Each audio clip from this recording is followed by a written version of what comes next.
മഹാദേവൻ്റെ സമാധാനം പോയി കിട്ടി. കിട്ടിയതുമില്ല, പിടിച്ചതുമില്ലാത്ത അവസ്ഥ. ഏട്ടൻ ഇത്രയും വലിയ ചതി ചെയ്യുമെന്ന് അയാൾ സ്വപ്നത്തിൽ പോലും കരുതിയതല്ല. അയാൾ ദേഷ്യം ഭാര്യയോടും മക്കളോടുമെല്ലാം തീർക്കുന്നുണ്ട്. ചേച്ചിക്ക് 30% എങ്കിലും ഏട്ടൻ കൊടുക്കാൻ തോന്നി. എനിക്കോ ഇത്രയും കാലം ഒരുമിച്ച് ഉണ്ടും ഉറങ്ങി നടന്നിട്ട് ഒരു തരി ഭൂമിയോ? 4 ഫാക്ടറിയില്ലേ അയാൾക്ക്? മുഴുവനും പൊന്നുമോൻക്ക് കൊടുത്തിരിക്കുന്നു. എൻ്റെയും എൻ്റെ മക്കളുടെയും വിയർപ്പുണ്ട് അതിൽ. അതങ്ങനെ അവൻ ഒറ്റയ്ക്ക് അനുഭവിക്കണ്ട. ഞാൻ കണ്ടിട്ടുണ്ട്. എല്ലാം എൻ്റേതാക്കണം. ആ ജീവശവമായി കിടക്കുന്നവൻ്റെ മുന്നിലൂടെ തന്നെ ഞാൻ എല്ലാം എൻ്റേതാക്കും. അയാൾ എല്ലാം നേടുമെന്ന അഹങ്കാരത്തോടെ തന്നെ പറയുകയാണ്. ഗീത ഒന്നും മിണ്ടാതെ എല്ലാം കേട്ടിരിക്കുന്നുണ്ട്. അവൾക്കറിയാം ഏട്ടൻ ഉണ്ടാക്കിയത് അധികവും ഇയാൾ കൈക്കലാക്കി ദൂർത്തടിക്കുകയായിരുന്നു എന്ന്. ഈ പറഞ്ഞതിലെല്ലാം എതിര് പറഞ്ഞാൽ തൻ്റെ അവസ്ഥ അത് അവർക്ക് ചിന്തിക്കാൻ കൂടി കഴിയില്ല. അത്രയും ഭയാനകമാകും അന്നത്തെ രാത്രി അയാളുടെ ഒപ്പമുള്ള അവസ്ഥ. മഹാദേവൻ അർജൻറ്റാണെന്നും പറഞ്ഞ് കാശിയുടെ ഡോക്ടർ വേണുഗോപാലിൻ്റെ അടുത്തെത്തിയതാണ്. ഞാൻ പറഞ്ഞത് തിരിച്ചെടുക്കുകയാണ് ഡോക്ടർ. അവൻ മരിക്കരുത്. ജീവശവമായി അവൻ അങ്ങനെ കിടക്കണം. എന്നാലേ എനിക്ക് പ്രയോജനമുള്ളൂ. അവൻ്റെ തന്ത എൻ്റെ ഏട്ടൻ എനിക്ക് പണി തന്നിട്ടാണ് മുകളിലേക്ക് പോയത്. കോടികളുടെ ആസ്തിയുള്ള അയാൾ 5 പൈസ പോലും തന്നില്ല എനിക്കോ എൻ്റെ മക്കൾക്കോ. അങ്ങനെ ഞാൻ അവനെ ജീവിക്കാൻ സമ്മതിക്കില്ല. അവൻ അബോധാവസ്ഥയിൽ അങ്ങനെ കിടക്കട്ടെ. അതിനുള്ളത് ചെയ്യൂ. സോറി മഹാദേവൻ, ബോധം വരട്ടെ അയാളുടെ. എന്നിട്ടുള്ള കണ്ടീഷൻ നോക്കിയിട്ട് ട്രീറ്റ്മെൻറ്റ് തുടങ്ങാം. അതാണ് ബെറ്റർ. അല്ലെങ്കിൽ ചിലപ്പോൾ ജീവൻ തന്നെ നഷ്ടപ്പെടാനും സാധ്യത ഉണ്ടാകും. എല്ലാം ഞാൻ കരുതുന്ന രീതിയിലാക്കിയാൽ ആ നിമിഷം നിങ്ങളുടെ അക്കൗണ്ടിൽ പണം എത്തും. മഹാദേവൻ അതും പറഞ്ഞ് ക്യാബിനിൽ നിന്നും പുറത്തേക്കിറങ്ങി. ഈ സമയമാണ് സുനന്ദയും കാർത്തുവും കാശിയുടെ പെണ്ണ് അനുപമയും അവളുടെ അമ്മയും കാശിയുടെ അടുത്തേക്ക് വരുന്നത്. അവർ ICUവിൻ്റെ പുറത്ത് നിന്ന് ഡോറിലൂടെ അവനെ നോക്കുന്നുണ്ട്. നിങ്ങൾ എപ്പോൾ എത്തി? മഹാദേവൻ അവരുടെ അടുത്തേക്ക് വന്നുകൊണ്ട് ചോദിച്ചു. ദേവാ, നീ ഡോക്ടറെ കണ്ടോ? എന്തെങ്കിലും മാറ്റമുള്ളതായി പറഞ്ഞോ ഡോക്ടർ? സുനന്ദ വെപ്രാളത്തോടെ ചോദിക്കുകയാണ്. ഈ സമയമാണ് കാശിനാഥിന് ബോധം വന്നിട്ടുണ്ട്. ICUവിൻ്റെ പുറത്തേക്ക് നേഴ്സ് വന്നുകൊണ്ട് പറഞ്ഞത്. മഹാദേവൻ ICUവിലേക്ക് കയറാൻ നിൽക്കുന്ന ഡോക്ടറെ ഒന്ന് നോക്കി. അയാളും മഹാദേവനെ ഒന്ന് നോക്കി അകത്തേക്ക് കയറി. കാശിനാഥിനെ പരിശോധിക്കുകയാണ്. കറി കണ്ടോളൂ, നേഴ്സ് വന്ന് പറയുകയാണ്. പുറത്തുള്ളവരെ അകത്തേക്ക് കയറ്റി. തൻ്റെ മകൻ്റെ കിടപ്പ് കണ്ട് സുനന്ദ വിങ്ങി കരഞ്ഞു പോയി. മോനെ കാശി, അമ്മയുടെ കുഞ്ഞ്. അവർ അവനെ തട്ടി വിളിച്ചുകൊണ്ടിരുന്നു. കാശി നെറ്റി ചുളിച്ച് കണ്ണുകൾ തുറക്കാൻ ശ്രമിക്കുകയാണ്. അമ്മ, ഇൻവെസ്റ്റിഗേഷൻ വേണം. പോലീസ് FIR ഫയൽ ചെയ്യൂ. അവൻ കണ്ണു തുറന്നതും അതാണ് വേദന കടിച്ചു പിടിച്ചുകൊണ്ട് ക്ഷീണിച്ച സ്വരത്തിൽ പറയുന്നത്. ഞാൻ ആരെയും വെറുതെ വിടില്ല. എൻ്റെ അച്ഛനെ കൊന്നില്ലേ? ഞാൻ വെറുതെ വിടില്ല. ആരെയും വെറുതെ വിടില്ല. അവൻ കൈകൾ തലയിൽ അമർത്തിക്കൊണ്ട് അട്ടഹസിക്കുകയാണ്. മോനെ കാശി, നീ ഇങ്ങനെ സ്ട്രെയിൻ കൊടുക്കല്ലേ. ആരും ഒന്നും ചെയ്തതല്ല മോനെ. ഇതൊരു ആക്സിഡൻ്റ് ആണെന്നാണ് ദൃക്സാക്ഷികൾ പറയുന്നത്. മഹാദേവൻ വേഗം പറഞ്ഞു. കാശി അയാൾ പറയുന്നതൊന്നും ശ്രദ്ധിക്കുന്നില്ല. അച്ഛനെയും എന്നെയും കൊല്ലാൻ വേണ്ടി ഉണ്ടാക്കിയ ആക്സിഡൻ്റാണിത്. കാശിയുടെ ഓരോ വാക്കും സുനന്ദ ഞെട്ടലോടെയാണ് കേട്ടത്. ആ ലോറി വേണമെന്ന് വെച്ച് വന്നതാണ് ഞങ്ങളുടെ നേർക്ക്. ഞാൻ കണ്ടതാണമ്മ. എനിക്ക് നല്ല ഓർമ്മയുണ്ട്. കാശി വീണ്ടും വെപ്രാളത്തോടെ തന്നെ പറയുകയാണ്. ആര് ചെയ്താലും അവർക്ക് ദൈവം കൊടുത്തോളും മോനെ. നീ ഇങ്ങനെ ടെൻഷൻ ആകാതെ. ദൈവമല്ല കൊടുക്കുന്നത്, ഞാനാണ്. ഈ കാശിയാണ് അവരുടെ കാലൻ. എൻ്റെ അച്ഛൻ. അവൻ്റെ കണ്ണുകൾ നിറഞ്ഞ് ഇരു സൈഡിലൂടെയും ഒഴുകിയിരുന്നു. നിന്നെ ഞാൻ ഈ ബെഡിൽ നിന്ന് എഴുന്നേൽപ്പിച്ചിട്ട് വേണ്ട കാശി. മഹാദേവൻ പുച്ഛച്ചിരിയോടെ അവനെ നോക്കി പറഞ്ഞു. ഡോക്ടർ അവന് മയങ്ങാനുള്ള ഇഞ്ചക്ഷൻ നൽകിയതും അവൻ ഉറക്കത്തിലേക്ക് പോയി. ഇതെല്ലാം കണ്ട് അനുപമയും അവരുടെ അമ്മയും അപ്പുറം ഇരിപ്പുണ്ട്. മഹാദേവൻ ഡോക്ടറുടെ കൂടെ പുറത്തേക്ക് പോയി. കണ്ടോ മഹാദേവൻ, ഇത്രയും ഇഞ്ചുറി ഉണ്ടായിട്ടും ഇത്ര ഡോസ് ഇഞ്ചക്ഷൻ നൽകിയിട്ടും കണ്ടോ അയാളുടെ സ്റ്റാമിന? അവൻ്റെ ആരോഗ്യം പറയാനല്ല ഞാൻ വെയിറ്റ് ചെയ്യുന്നത്. അവനെ എങ്ങനെ കിടക്കണം എന്ന് ചിന്തിക്കൂ. മഹാദേവൻ പല്ലു ഞെരിച്ചുകൊണ്ട് പറഞ്ഞു. ഞാൻ അവനെ ഒന്ന് പഠിക്കട്ടെ മഹാദേവൻ. താൻ സമാധാനപ്പെടൂ. ഡോക്ടർ അയാളുടെ ഷോൾഡറിൽ തട്ടിക്കൊണ്ട് പറഞ്ഞു. 2 മണിക്കൂറിന് ശേഷമാണ് കാശി പിന്നെ ഉണർന്നത്. അവൻ ഉണർന്നത് തല ഇരു കൈകൊണ്ടും അമർത്തി പിടിച്ചുകൊണ്ടാണ്. വേദന കൊണ്ടോ എന്തോ അവൻ തലയിട്ട് ഇളക്കുന്നുമുണ്ട്. കാശി റിലാക്സ്. അനുപമ അവൻ്റെ അടുത്തേക്ക് വന്ന് അവൻ്റെ കൈകൾ തട്ടിക്കൊണ്ട് പറഞ്ഞ സമയം അവൻ കൈ നീട്ടി അവളുടെ കഴുത്തിൽ പിടിത്തമിട്ടു അലറി. സുനന്ദ ഓടി വന്ന് അവളെ അവൻ്റെ കയ്യിൽ നിന്നും രക്ഷിക്കാൻ നോക്കുന്നുണ്ട്. അവൻ്റെ പിടിയിൽ അയയുന്നില്ല. അവസാനം നേഴ്സിനെ വിളിക്കേണ്ടി വന്നു. അവർ ഇഞ്ചക്ഷൻ നൽകി അവനെ മയക്കിയ ശേഷമാണ് അവൻ കൈവിട്ടത്.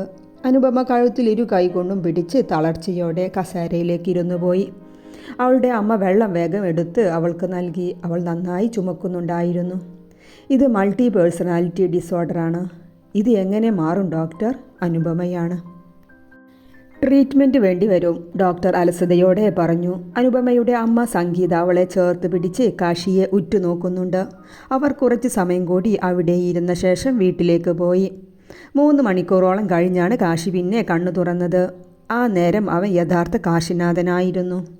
തല നന്നായി വേദനിക്കുന്നുണ്ട് എങ്കിലും അമ്മയെയും കാർത്തുവിനെയും മനസ്സിലായ രീതിയിൽ തന്നെ ആയിരുന്നു അവൻ്റെ സംസാരം. കാശി മോനെ. സുനന്ദ അവൻ്റെ കൈ തലോടിക്കൊണ്ടിരിക്കുകയാണ്. എനിക്കൊന്നുമില്ല അമ്മ. അച്ഛൻ, പെട്ടെന്ന് ലോറി വന്നപ്പോൾ ഞാൻ വെട്ടിക്കാൻ നോക്കിയതാണ്. നേരെ അച്ഛൻ്റെ സൈഡിലോട്ടാണ് ലോറി വന്ന് തട്ടിയത്. എൻ്റെ കുഞ്ഞൊന്നും ആലോചിക്കല്ലേ. എൻ്റെ മോൻ ആരോഗ്യത്തോടെ തിരിച്ചു വാ. അമ്മക്കും നമ്മുടെ കാർത്തൂനും ഇനി എൻ്റെ കുഞ്ഞു മാത്രമേ ഉള്ളൂ. അവൻ കാർത്തുവിൻ്റെ മുഖത്തേക്ക് തന്നെ നോക്കിക്കിടന്നു. അവളുടെ കണ്ണുകൾ നിറഞ്ഞൊഴുകുന്നുണ്ട്. ഏട്ടൻ്റെ കുഞ്ഞുവാ. അവൻ അവളെ അടുത്തേക്ക് വിളിച്ചു. കാർത്തു വിതുമ്പലോടെ ഏട്ടൻ്റെ നെഞ്ചിലേക്ക് വീണ് പൊട്ടിക്കരഞ്ഞുപോയി. ഏട്ടൻ്റെ മോള് ശ്രദ്ധിക്കണം. അച്ഛൻ്റെ മരണം ആക്സിഡൻ്റ് അല്ല മോളെ. ഇങ്ങനെ പാവമായി നിൽക്കാതെ അമ്മയെ നന്നായി ശ്രദ്ധിക്കണം. ഏട്ടനൊന്ന് എഴുന്നേറ്റ് നടക്കുവോളം നിങ്ങൾ രണ്ടുപേരും എപ്പോഴും ചുറ്റും ശ്രദ്ധ വേണം. കൂടെ നിൽക്കുന്നവർ തന്നെയാകും ചിലപ്പോൾ നമ്മുടെ ശത്രുക്കൾ.